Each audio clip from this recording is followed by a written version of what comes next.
le sucre glace, le sel, la levure chimique et le beurre que je vais couper en petits morceaux. Et donc on va mélanger ce premier mélange au batteur. Donc, pas hésiter à arrêter la machine pour regarder justement s'il n'y a plus de traces de beurre. Plus grand chose, là ça va presque être bon. Donc à ce moment-là, on va pouvoir ajouter les jaunes d'œufs et continuer le mélange. Voilà, on va surtout la débarrasser dans un film comme ça pour pouvoir l'étaler tout à l'heure. Et on va la mettre au réfrigérateur. Voilà. Donc on va maintenant étaler cette pâte qui est bien froide. Vous voyez, à peu près 1 cm d'épaisseur. Et on prend bien soin de tourner la pâte plusieurs fois pour avoir quelque chose de parfaitement égal. Voilà, quand on a une pâte bien égalisée comme ça sur 1 cm d'épaisseur, on va couper avec le cercle tout simplement. Et on va venir poser sur la plaque de cuisson. Et on va pouvoir cuire donc ça à 140 degrés pendant une trentaine de minutes.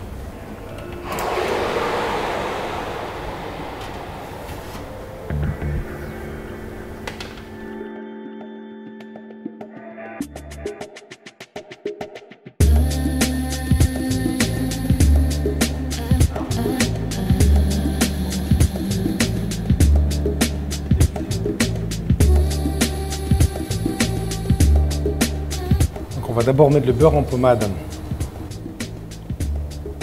Donc voilà, le beurre en pommade dans lequel je vais rajouter le sucre et les amandes.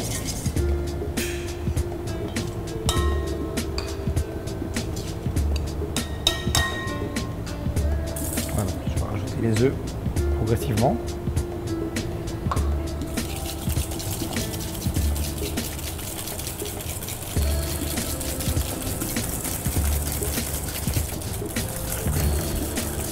Voilà, il faut battre pour bien blanchir le mélange. Voilà, donc je vais mettre de la crème en dernier. Et donc on va terminer par la pâte de pistache.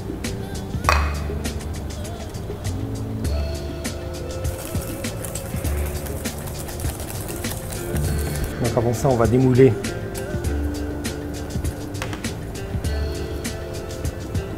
la tarte qu'on a déjà cuite au four. Le cercle n'a plus d'intérêt maintenant, parce que là, la pâte a déjà coagulé.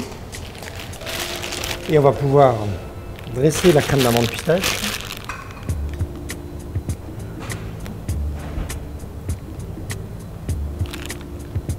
Donc il va servir de biscuit un petit peu pour éponger le jus des fruits.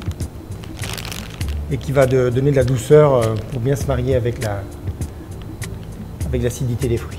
Donc on va utiliser des brugnons. On va dénoyauter parfaitement avec la peau, juste lavée. Pour une tarte de 6 personnes, on va utiliser à peu près 3 nectarines, je pense. Voilà, on ne va pas forcément chercher à faire quelque chose de joli, parce que ça va être de toute façon caché par le biscuit qu'on va venir dresser par-dessus. Et donc on va remettre ça au four environ 25 à 30 minutes pour cuire la crème d'amande et les brugnons.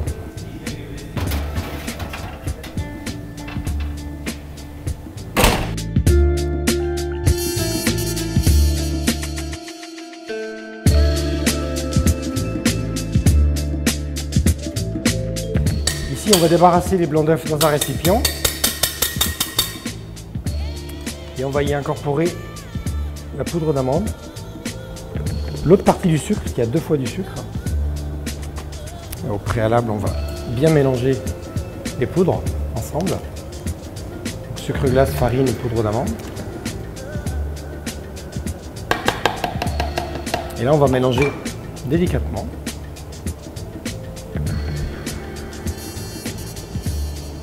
Donc on va couvrir généreusement les...